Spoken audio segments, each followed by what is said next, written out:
नमस्कार। देश की बात में हाजिर है और दशहरे का पर्व जो है देश भर में धूमधाम से मनाया जा रहा है। उस ओर हम रुख करेंगे क्योंकि रावण दहन की जो बेला है कुछ ही देर में आएगी। गोधूली बेला के समय रावण दहन होता है, तो वो तस्वीरें हम आपको दिखाएंगे। लेकिन एक खबर जो हमारे सहयोगी ने कुछ समय पहले मध्य प्रदेश से हमें भेजी थी। मध्य प्रदेश के उज्जैन में महीने भर पहले खून से लथपथ आधे कपड़ों में दरवाज़ों पर दस्तक देने की तस्वीर ने पूरे देश को झकझोर दिया था। आरोपी पकड़ा गया है। घायल बच्ची कई दिनों तक अस्पताल में जिंदगी और मौत से जूझती रही है। खबर सुर्खियों में रही। सरकार ने बड़े बड़े वायदे किए, अब वो अपने घर पहुंच गई है। तबीयत तो उस लड़की की ठीक हो गई है, लेकिन उसके ज़ख्म जो हैं वो जस के तस है। ये वायदों के ज़ख्म हैं जो पूरे नहीं हुए हैं।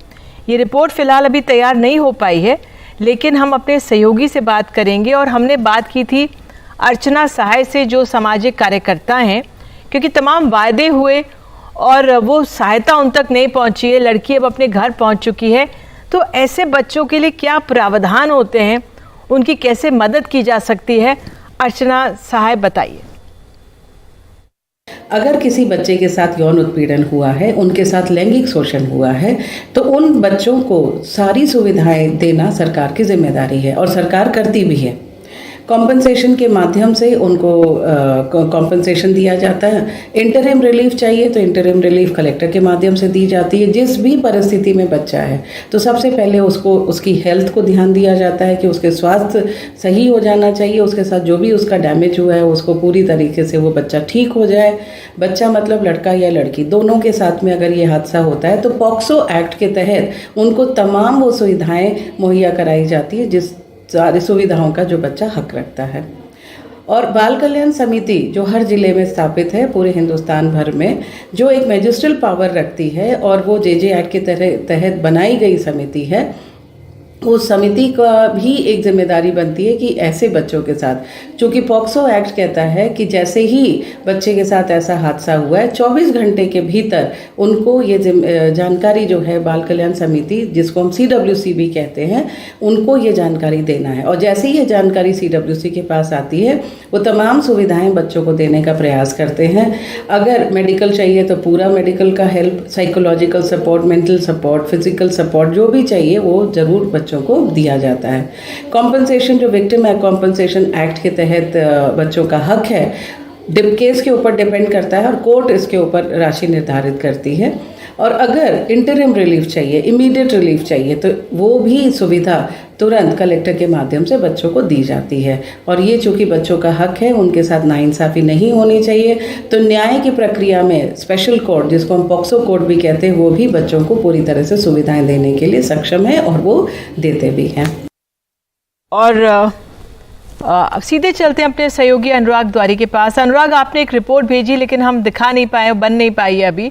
लेकिन आपसे यही कि बहुत दुखद स्थिति है कि जो लड़की इस तरह की स्थिति में रही, अब घर पहुंच गई है। वायदे सबने किए लेकिन कुछ उस बच्ची को हासिल नहीं हुआ है।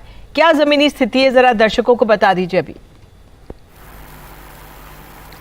बहुत दुखद ये मामला जो पिछले महीने इसी वक्त के आसपास हुआ था, निधि। और जब हमारे सहयोगी ज्ञान शुक्ला आज बच्ची के गांव में गए तो देखा बच्ची अपने घर से 300 मीटर की दूरी पर जो हैंडपंप है वहां अपनी चाची के साथ पानी भर रही थी। 12 अक्टूबर को ही वो बच्ची अस्पताल से डिस्चार्ज हुई है। उसकी हालत इतनी ख़राब थी कि उसे 2 अस्पतालों में बार बार रेफ़र करना पड़ा। 14 साल की नाबालिग बच्ची है, छोटी बच्ची है। कई बार वो कई शब्द ठीक से बोल नहीं पाती है। सरकार ने बड़े बड़े वायदे किए थे। उस घटना के बाद मध्य प्रदेश के मुख्यमंत्री शिवराज सिंह चौहान ने कहा था कि उस शख्स ने मध्य प्रदेश की आत्मा पर चोट की है और उसे किसी भी सूरत में बख्शा नहीं जाएगा, जो आरोपी था। और साथ ही साथ भरोसा दिलाया था कि इस बच्ची को हर संभव मदद दी जाएगी। लेकिन आपको जानकर हैरत होगी कि सरकार या फिर राजनीतिक दलों की तरफ से आज तक जो कांग्रेस के पूर्व मुख्यमंत्री कमलनाथ, उन्होंने भी 5 लाख रुपए की मदद का वायदा किया था, लेकिन आज तक कुछ नहीं मिला है। जो सबसे बड़ी मदद मिली है वो 1500 रुपये की मदद मिली है, जो बीजेपी के उम्मीदवार हैं जो वहाँ से विधानसभा का चुनाव लड़ रहे हैं उनकी तरफ से। वहाँ से स्थानीय विधायक कांग्रेस के, उन्होंने भी बच्ची के गाँव जाना उचित नहीं समझा। जो वहाँ के सरपंच हैं वो तक बच्ची के घर पर नहीं गए हैं। बच्ची के घर में चूल्हा है यानी उज्ज्वला योजना का कोई लाभ नहीं, प्रधानमंत्री आवास का कोई लाभ नहीं। जो बच्ची के दादा हैं बेहद गरीब हैं, बच्ची की माँ बचपन में ही छोड़कर चली गई थी। ऐसे में एक बच्ची जो रेप की पीड़िता है उसे हर संभव अभी चिकित्सकीय मदद की ज़रूरत है। 12 दिन पहले अस्पताल से छूटी है, वो घर के तमाम काम काज कर रही है, सरकारें सिर्फ आश्वासन दे रही हैं। कन्या भोज का आयोजन हो रहा है, तमाम ऐसी चीज़ें प्रतीकात्मक हो रही हैं जिससे लगे कि सरकार महिलाओं के लिए, बच्चियों के लिए बहुत मददगार है। और एक और बड़ी बात, इस गांव में लगभग 700 परिवार यहाँ रहते हैं, आधे लगभग सवर्ण हैं और आधे दलित परिवार हैं। ये बच्ची भी दलित परिवार से आती है और इस बच्ची के परिजनों का आरोप है कि छुआछूत की वजह से एक उनका हैंडपंप भी अलग है और छुआछूत की वजह से ही उन पर कोई मदद नहीं पहुंची है, क्योंकि आज भी उन्हें अलग नज़रिए से देखा जाता है। ये बच्ची के परिजनों का आरोप है। तो बहुत गंभीर आरोप है और ऐसे में सबसे बड़ी त्रासदी ये है कि शासन प्रशासन का कोई शख्स, जबकि मदद का आश्वासन सीधे सबसे टॉप से यानी मुख्यमंत्री के लेवल से मिला था, उसके बाद भी इलाज के बाद आज तक बच्ची के पास या उसके परिजनों के पास कोई सरकारी मदद नहीं पहुंची है। बिल्कुल अनुराग, आपने जिस तरह से ये खबर सामने रखी है, चीज़ें सामने रखी हैं, उसके लिए बहुत बहुत धन्यवाद। कि सिर्फ 1500 रुपये की मदद पहुंची है, वो भी स्थानीय उम्मीदवार, क्योंकि एक चुनावी माहौल है और सत्ता पक्ष हो या विपक्ष हो, तमाम वादे करते हैं, महिलाओं के हक की बात करते हैं, बच्चियों की हिफाजत की बात करते हैं, लेकिन कुछ होता नहीं है। अब मुझे बताया जा रहा है अनुराग द्वारी की ग्राउंड रिपोर्ट हमें मिल गई है, तो आइए आगे बढ़ने से पहले वो ग्राउंड रिपोर्ट देखते हैं। महीने भर पहले इस बच्ची के जख्म ने पूरे देश को झकझोर दिया था। एक ऑटो रिक्शा चालक ने उसके साथ कथित तौर पर बेरहमी से बलात्कार किया। खून से लथपथ आधे कपड़ों में उज्जैन की सड़कों पर वो मदद की गुहार लगाते दिखी, लेकिन सबने आंखें मूंद ली। एक सन्यासी ने पहले पुलिस फिर उसे अस्पताल पहुंचाया। आरोपी पकड़ा गया, सरकार ने बड़े बड़े वायदे किए, जिंदगी चलती रही। उसने मध्य प्रदेश की आत्मा को घायल किया। बेटी मध्य प्रदेश की बेटी है, उसकी हर तरह से हम चिंता करेंगे। पर्व त्योहार मनाए गए, राज्य चुनावी शोर में डूब गया। 12 अक्टूबर को पीड़ित अस्पताल से डिस्चार्ज होकर घर पहुंच गई। महीने भर बाद जब बच्ची के हालात को देखने एनडीटीवी की टीम सतना के करीब उसके गांव पहुंची तो क्या पता लगा, सुनिए। सबसे बड़ी चौंकाने वाली बात यह है कि सतना डिस्ट्रिक्ट हेडक्वार्टर से लगभग 20 किलोमीटर दूर ये जो गांव है जहां पर पीड़िता है, उज्जैन में 1 माह एडमिट होने के बाद वहां वापस आ चुकी है, लेकिन आज दिनांक तक शासन प्रशासन के किसी नुमाइंदे ने यहां तक आने की जहमत तक नहीं उठाई है। फूस के झोपड़े में डरी सहमी बिटिया बैठी थी। बगल में सुलगता चूल्हा और घर बता रहा था कि कैसे सरकारी योजनाएं इस घर से रूठी हैं। महीने भर पहले वो जिंदगी और मौत से जूझ रही थी, अब पानी तक लाने के लिए घर से 300 मीटर दूर अपनी चाची के साथ जाती है, खाना बनाती है। वापस आने के बाद यहाँ के जो जिला प्रशासन है, इससे कुछ लोग मिलने आए आपके पास में अभी तक? हाँ, तो जो जिला उला के कोई नहीं आया मेरे पास। किसी प्रकार की कोई योजना, कोई मैं आय का क्या साधन है आपका? आय का कैसे, मतलब परिवार कैसे चलाते हैं आप लोग? हो गया है धंधा, अपन खवान पियाए न चाहिए का बेचे नहीं से खाएं। किनसे? बकरी से। बकरी को चराने से? हाँ। अच्छा, इसको चलाकर जो है इसे दूध बेचते हैं? दूध बेचे नहीं हुई, बच्चा पिया दिए। अच्छा, उससे चाहिए। परिवार कहता है ये हैंडपंप गांव में छुआछूत की मिसाल है। पीड़ित अनुसूचित जाति के दोहर समुदाय से है। भाई की शिकायत है, इस वजह से गांव में सरपंच और शासन प्रशासन ने उनकी तरफ पलट कर नहीं देखा। गांव में लगभग 700 वोटर हैं, जिसमें आधे अगड़ी जाति से, आधे दलित। हम नहीं चाहते हैं सर, हमारे अभी कोई बड़ी जाति के होता सर तो सर पूरा जिला के लोग वो होते, हमारे छोट जाति के हैं तो हमारा कोई सुनवाई नहीं हो रहा सर। आंकड़े ये भी बताते हैं कि मध्य प्रदेश में दलितों के खिलाफ अपराध राष्ट्रीय औसत से अधिक है। 2021 में देश में अनुसूचित जाति के खिलाफ अपराध की 50,900 घटनाएं दर्ज हुई। मध्य प्रदेश में यह आंकड़ा 7,211 था। देश में 2021 में अनुसूचित जाति के खिलाफ अपराध दर 25.3% थी, जबकि मध्य प्रदेश में 63.6%। अभी तक तो सर यहाँ सरकार कोई योजना नहीं दे रही है। हालत वही उज्जैन वाली दवा गोली उसकी चल रही है। अभी स्थिति उसकी ठीक है, बोलने चालने लगी है। जानकारी तो है, लेकिन अभी तक उसको कोई अभी लाभ नहीं मिला है, लेकिन अभी सुरेंद्र सिंह गहवाल जी आए थे तो उसके लड़के को 1500 रुपये दे के गए थे, थोड़ा बहुत ये सब्जी भाजी के लिए, और मेरे को कोई जानकारी नहीं। शासन प्रशासन से कोई भी नहीं आया? ना कोई नहीं आया। पड़ोसी बताते हैं घर लौटने के बाद जो सबसे बड़ी मदद मिली वो बीजेपी उम्मीदवार से 1500 रुपये सब्जी भाजी खरीदने के लिए। सरकार से सवाल पूछा लेकिन जवाब मिला नमस्कार। ये हमारी जिंदगी का मिशन है, बेटी और बहन का आदर और सम्मान करना और उनका सशक्तिकरण करना। भाई साहब कितनी सीट है? कितनी सीट है?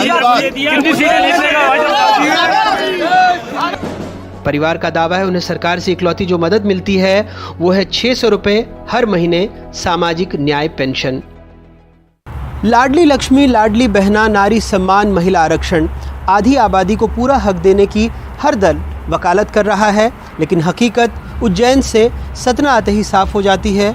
जो नाबालिग सिर्फ 12 दिनों पहले ज़िंदगी और मौत से जूझ रही थी, आज वो पूरा घर परिवार संभाल रही है, बूंद बूंद पानी भी खुद भर कर ला रही है, जो कुछ दिनों पहले तक अस्पताल के बिस्तर पर पड़ी थी। सतना से अपने सहयोगी ज्ञान शुक्ला, निवाड़ी से मयंक दुबे और भोपाल से कैमरा पर्सन रिजवान खान के साथ अनुराग द्वारी, एनडीटीवी इंडिया। तो जो हमारी ज़मीनी हकीकत की खबरें हैं वो हम आपको दिखा रहे थे, और अब सीधे आज त्यौहार का दिन है, आपको द्वारका लिए चलते हैं। यहाँ पर प्रधानमंत्री मोदी श्री रामलीला सोसाइटी का जो ये आयोजन है उसमें पहुँचे हुए हैं। द्वारका में इसे आयोजित किया गया है। रावण दहन कुछ देर में होगा। अभी फ़िलहाल इस समय रामलीला का मंचन हो रहा है, ये दृश्य हम आपको दिखा रहे हैं। और इस तरह जब वो सूर्पनखा पहुंची अपने भाई लंकापति दशानन के पास, तो उन्होंने एक निर्णय लिया, अपने मित्र, अपने सखा, अपने भाई मारीच को बुलाया और कहा कि जाओ तुम कुछ ऐसा आधार पैदा करो कि श्री राम दूर हो जाएं माता सीता से और मैं अपनी बहन का बदला ले सकूं। और उस वन प्रदेश में आया एक स्वर्ण मृग और मोहित हुए मां सीता उस पर।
और ये द्वारका से अब सीधे आपको रामलीला मैदान में लिए चलते हैं। रामलीला मैदान में ये लव कुश रामलीला यहाँ पर मंचन हो रही है। दिल्ली के लाल किला पर लव कुश रामलीला में 3 की जगह 5 पुतले लगे थे और 2 पुतले सनातन विरोधी के नाम के लगे थे, लेकिन ऐसा लगता है कि इसको लेकर सवाल उठे, जिसके बाद पुतले के आगे ऐसा लिखा हुआ हटा लिया गया। बहरहाल यहाँ पर हमारे यहाँ से हमें जानकारी दे रहे हैं हमारे सहयोगी शरद शर्मा। ये रामलीला में रावण के अंत से कुछ पहले की तस्वीरें हैं। दिल्ली के लाल किला पर लव कुश रामलीला में मैं हूं और रामलीला बिल्कुल अंतिम चरणों में यहाँ पर है। और जो बताने वाली बात है, जो आज दिन में हमने रिपोर्ट करी थी, वो ये थी कि आमतौर पर जैसा कि हमने बताया था कि दशहरे पर 3 पुतलों का दहन होता है। रावण, रावण का भाई कुंभकर्ण, रावण का बेटा मेघनाद। तो ये जो लव कुश रामलीला यहाँ पर है, यहाँ पर 5 पुतले लगाए गए थे। रावण का, मेघनाद का, कुंभकर्ण का था। चौथा और 5वां पुतला, यानी कि ये जो पुतला था ये सनातन विरोधी के नाम पर जो है लगाया गया था। इस पर लिखा हुआ था कि जो सनातन से टकराएगा चूर चूर हो जाएगा। और जो दूसरा पुतला ये लगाया गया था, ये वाला, इस पर लिखा हुआ था कि सनातन विरोधियों का नाश हो, इस तरह की बातें उस पर लिखी गई थी। ऐसा माना गया था कि चर्चा में बने रहने के लिए या जो समय चल रहा होता है, परिचर्चा चल रही होती है, उसमें जो है चर्चा में आने के लिए रामलीला जो है वो इस तरह का जो खबरों में चल रहा होता है उसको अपनी रामलीला में जरूर जो है लगाती है। जैसे 2016 में जब उस समय सर्जिकल स्ट्राइक हुई थी तो इसी रामलीला में पाकिस्तान और आतंकवाद के पुतले लगाए गए थे, उनका दहन किया गया था। तो लेकिन ये जो सनातन विरोध के नाम पर, ये जो सनातन विरोधियों के पुतले फूंकने के नाम पर जो एक शुरुआत की थी, ऐसा लगता है इसके ऊपर कुछ विवाद हुआ। अभी कुछ औपचारिक कारण नहीं बताया गया है, लेकिन शायद कुछ विवाद हुआ है और ऐसा लगा है कि मामला पॉलिटिकल हो गया, जिसकी वजह से पहले इनको सनातन विरोधी के नाम के पुतले फूंकने की बात थी, लेकिन अब ऐसा कुछ नहीं है। जो कुछ भी इसके ऊपर लिखा हुआ था वो हटा लिया गया है, शायद किसी तरह के विवाद से बचने के लिए, किसी भी तरह की कोई पॉलिटिकल ना हो, वो सब जो है इससे बचने के लिए गले में जो है जूतों की माला भी पहनाई गई, लेकिन शायद विवाद से बचने के लिए ही अब 5 पुतले लगे हैं। 3 तो हम समझते हैं कि रावण, मेघनाद, कुंभकर्ण के हैं, लेकिन अब चौथे और 5वें हम समझ सकते हैं बस कि किसके रहे होंगे, लेकिन अब लिखा कुछ नहीं है। विवाद से बचने के लिए आयोजकों ने संभव है कि ये जो तरीका है या ये जो लिखा हुआ था इसको हटाया है। लाल किला से अपने कैमरा सहयोगी आजम सिद्दीकी के साथ मैं शरद शर्मा, एनडीटीवी मीडिया।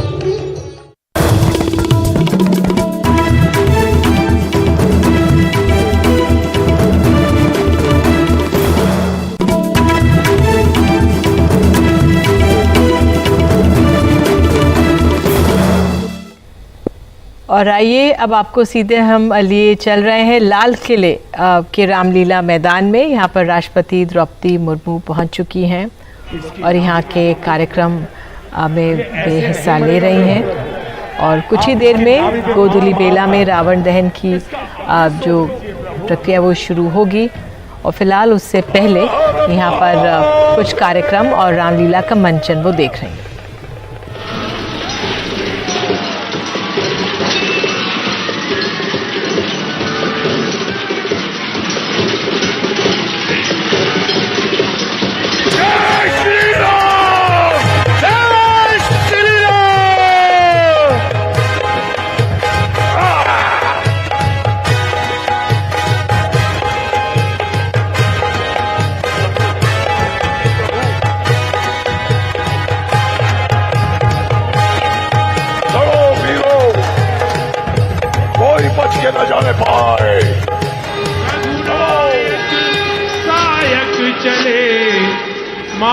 आज मैं स्वयं इसका वध करूंगा।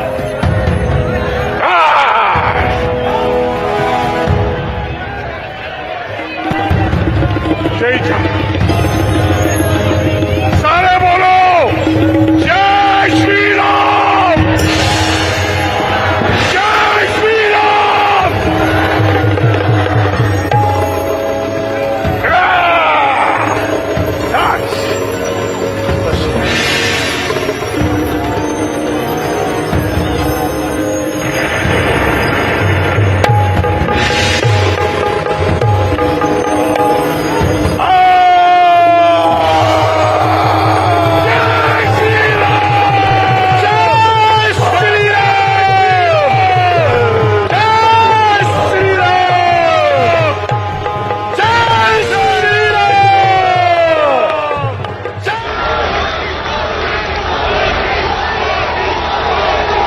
सियावर रामचंद्र की,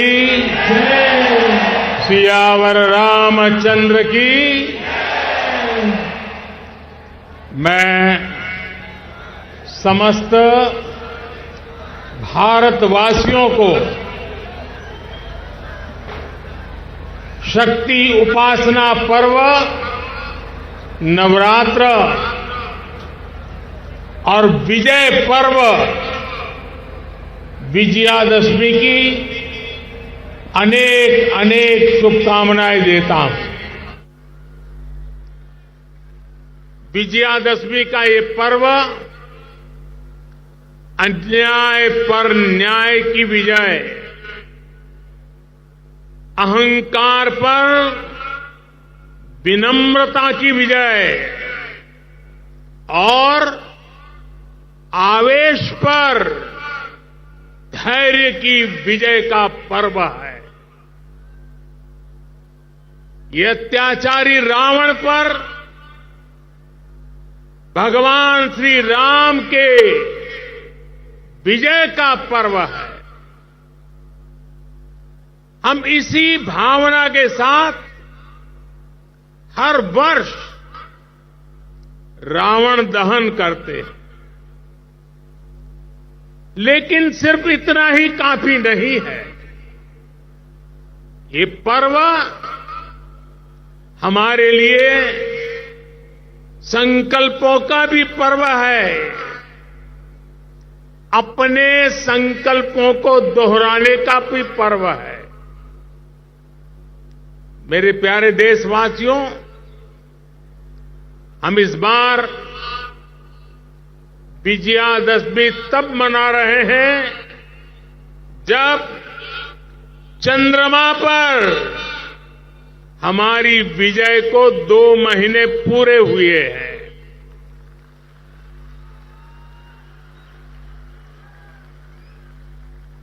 विजयादशमी पर शस्त्र पूजा का भी विधान है। भारत की धरती पर शस्त्रों की पूजा किसी भूमि पर आधिपत्य नहीं, बल्कि उसकी रक्षा के लिए शस्त्र पूजा की जाती है। नवरात्र की शक्ति पूजा का संकल्प शुरू होते समय हम आराधना करते हैं, या देवी सर्वभूतेषु शक्ति रूपेण संस्थिता नमस्तस्यै नमस्तस्यै नमस्तस्यै नमो नमः। जब पूजा पूर्ण होती है तो हम कहते हैं, देहि सौभाग्य आरोग्यम देहि मे परमम सुखम रूपम देहि जयम देहि यशो देहि दिशो जहि। हमारी शक्ति पूजा सिर्फ हमारे लिए नहीं, पर पूरी सृष्टि के सौभाग्य, आरोग्य, सुख, विजय और यश के लिए की जाती है। भारत का दर्शन और विचार इन्हीं मूलभूत सिद्धांतों को जीता। हम गीता का ज्ञान भी जानते हैं और आईएनएस विक्रांत और तेजस का निर्माण भी जानते हैं।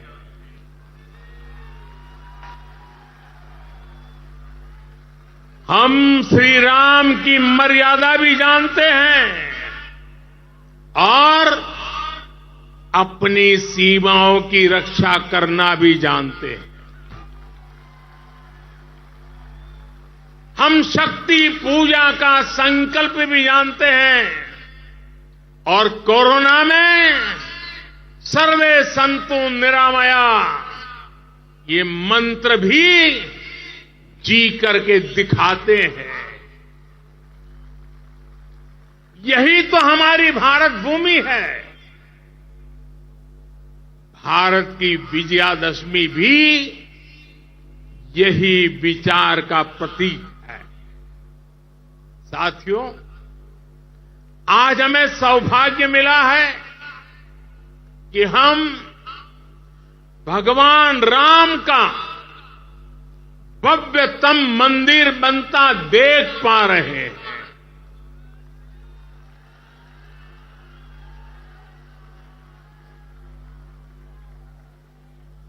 और अयोध्या की अगली रामनवमी पर रामलला के मंदिर में गूंजा हर स्वर पूरे विश्व को हर्षित करने वाला है। वो स्वर जो शताब्दियों से यहां कहा जाता है, भय प्रगट कृपाला दीन दयाला कौशल्या हितकारी। भगवान राम की जन्मभूमि पर बन रहा भव्य मंदिर, दिव्य मंदिर, सदियों की प्रतीक्षा के बाद हम भारतीयों के धैर्य को मिली विजय का प्रतीक है। राम मंदिर में भगवान राम के विराजमान के बस कुछ ही महीने बचे हैं। भगवान श्री राम बस आने ही वाले हैं। और साथियों, उस हर्ष की परिकल्पना कीजिए जब शताब्दियों के बाद राम मंदिर में भगवान राम की प्रतिमा विराजेगी। राम के आने के उत्सव की शुरुआत तो विजयादशमी से ही शुरू हो गई थी। तुलसी बाबा रामचरित मानस में लिखते हैं, सगुन हो ही सुंदर सकल मन प्रसन्न सबके, प्रभु आगमन जनाओ जनु नगर रम्य चहु फेर। यानी जब भगवान राम का आगमन होने ही वाला था तो पूरी अयोध्या में शुगुन होने वाला था। तब सभी का मन प्रसन्न होने लगा, पूरा नगर रमणीक बन गया। ऐसे ही शगुन आज हो रहे हैं। आज भारत चंद्रमा पर विजयी हुआ है। हम दुनिया की तीसरे सबसे बड़ी अर्थव्यवस्था बनने जा रहे हैं। हमने कुछ सप्ताह पहले ही संसद की नई इमारत में प्रवेश किया है। नारी शक्ति को प्रतिनिधित्व देने के लिए संसद ने नारी शक्ति बंधन अधिनियम पारित किया है। भारत आज विश्व की सबसे बड़ी डेमोक्रेसी के साथ सबसे विश्वस्त डेमोक्रेसी के रूप में उभर रहा है। और दुनिया देख रही है कि मदर ऑफ डेमोक्रेसी है। इन सुखद क्षणों के बीच अयोध्या में राम मंदिर में प्रभु श्री राम विराजने जा रहे हैं। एक तरह से आजादी के 75 साल बाद अब भारत के भाग्य का उदय होने जा रहा है।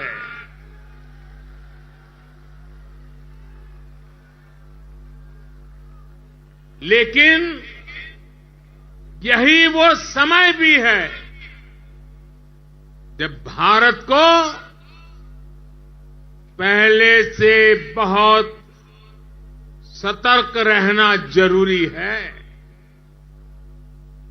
हमें ध्यान रखना है कि आज रावण का दहन बस एक पुतले का दहन न हो, ये दहन हो हर उस विकृति का जिसके कारण समाज का आपसी सौहार्द बिगड़ता है।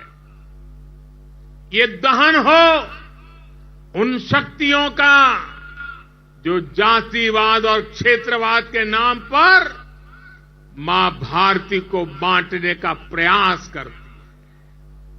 ये दहन हो उन विचार का जिसमें भारत का विकास नहीं, स्वार्थ की सिद्धि निहित है।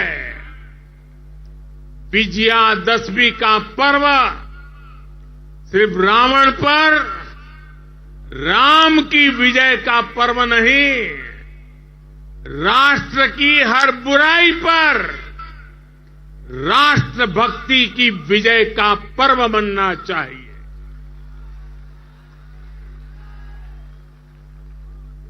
हमें समाज में बुराइयों के, भेदभाव के अंत का संकल्प लेना चाहिए। साथियों, आने वाले 25 वर्ष भारत के लिए बेहद महत्वपूर्ण है। पूरा विश्व आज भारत की ओर नजर टिकाए हमारे सामर्थ्य को देख रहा है।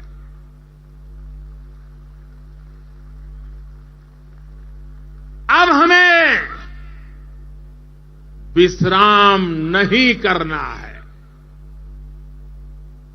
रामचरितमानस में भी लिखा है, राम काज किने बिनु मोही कहां विश्राम। हमें भगवान राम के विचारों का भारत बनाना है। विकसित भारत जो आत्मनिर्भर हो, विकसित भारत जो विश्व शांति का संदेश दे, विकसित भारत जहां सबको अपने सपने पूरे करने का समान अधिकार हो, विकसित भारत जहां लोगों को समृद्धि और संतुष्टि का एहसास हो। राम राज की परिकल्पना यही है। राम राज बैठे त्रैलोका, हर्षित भये गए सब शोका। यानी जब राम अपने सिंहासन पर विराजे तो पूरे विश्व में इसका हर्ष हो और सभी के कष्टों का अंत हो। लेकिन ये होगा कैसे? और इसलिए मैं आज विजयादशमी पर प्रत्येक देशवासी से 10 संकल्प लेने का आग्रह करूंगा। पहला संकल्प, आने वाली पीढ़ियों का ध्यान रखते हुए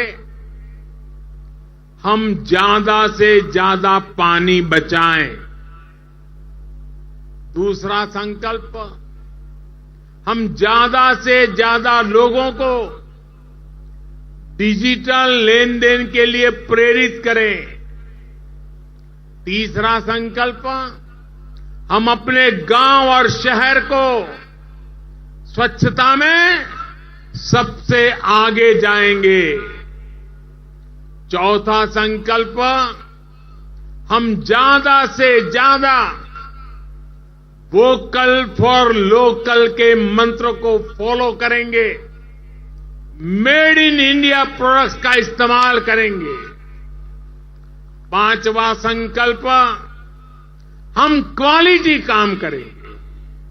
होती है चलती है, जमाना चला गया।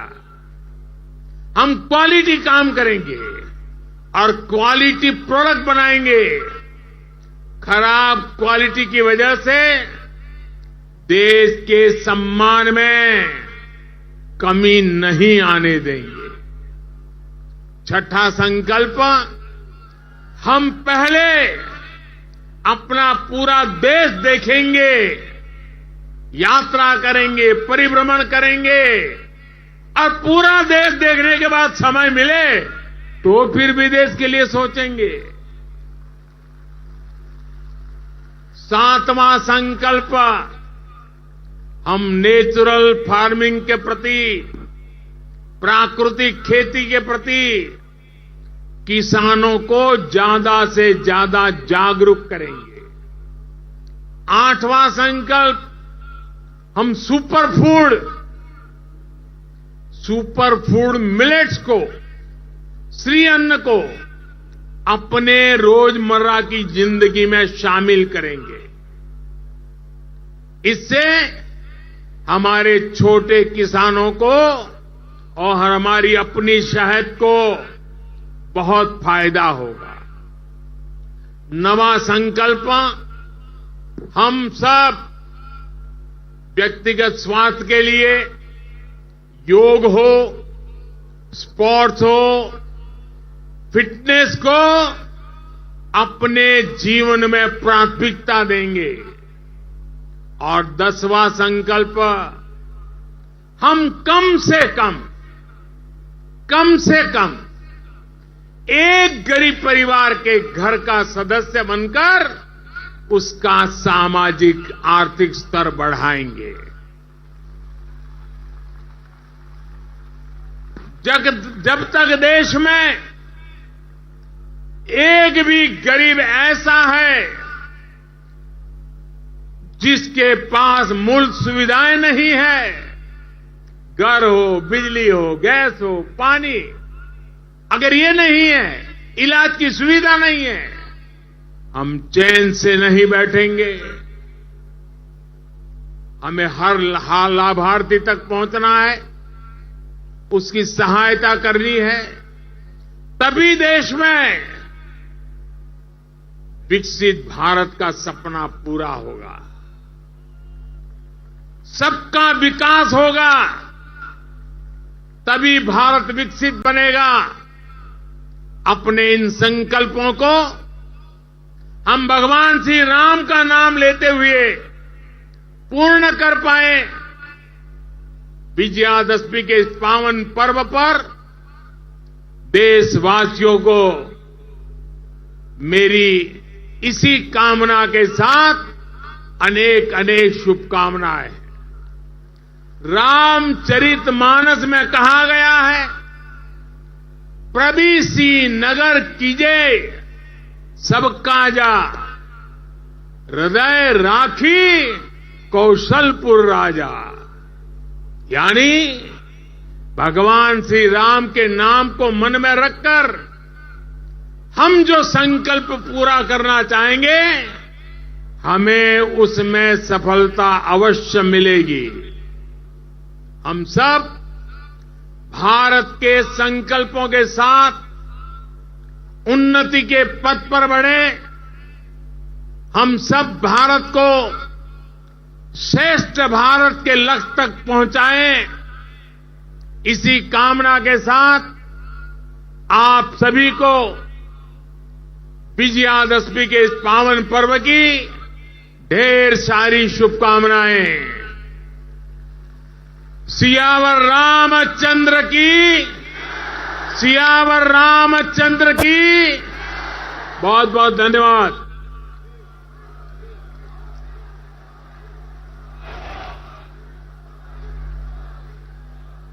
धन्यवाद।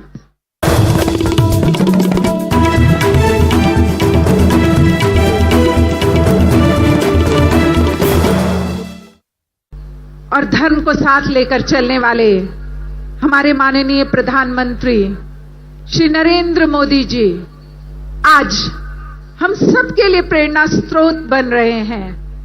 द्वारका श्री रामलीला सोसाइटी के इस रावण दहन में प्रतिभागिता दिखाती है कि हर जनमानस तक उनकी पहुंच है और सबके व्यक्तित्व को वो एकीकार करते हैं। वे धर्म को आगे लेकर चलने के लिए सदैव आतुर हैं और अधर्म का नाश मात्र ऐसे ही व्यक्तित्व के द्वारा होता है जो स्वयं धर्म का प्रतीक होता है। और धीरे धीरे जब यह बात हर मानस तक पहुंचती है तो आवाज आती है, जय जय श्री राम, जय श्री राम, जय श्री राम, जय श्री राम, जय जय श्री राम, जय जय श्री राम, जय श्री राम, जय श्री राम। और क्षण करीब आप सब देखेंगे किस प्रकार हमारे विजयी और सर्वोच्चतम राष्ट्र को सर्वोच्च शिखर तक पहुंचाने वाले हमारे माननीय प्रधानमंत्री जी किसका दहन कर रहे हैं। उनका दहन जो अधर्म के प्रतीक हैं, उनका दहन जो अहंकार के प्रतीक हैं, उनका दहन जो असत्य के प्रतीक हैं और उनका दहन जो अत्याचार के प्रतीक हैं। अर्थात अधर्म का हमेशा नाश होता है, असत्य हमेशा समाप्त होता है और अहंकार कभी भी कितनी भी कोशिश कर ले लेकिन सत्य पर कभी भी विजय प्राप्त नहीं कर सकता। और आपके हाथ की तालियां जय जय।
और इस तरह मेघनाद, कुंभकर्ण और असत्य के प्रतीक लंकापति दशानन का और साथ साथ उन सभी का विनाश जिन्होंने असत्य का साथ दिया।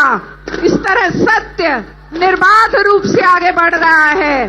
जय जय श्री राम, जय श्री राम, जय श्री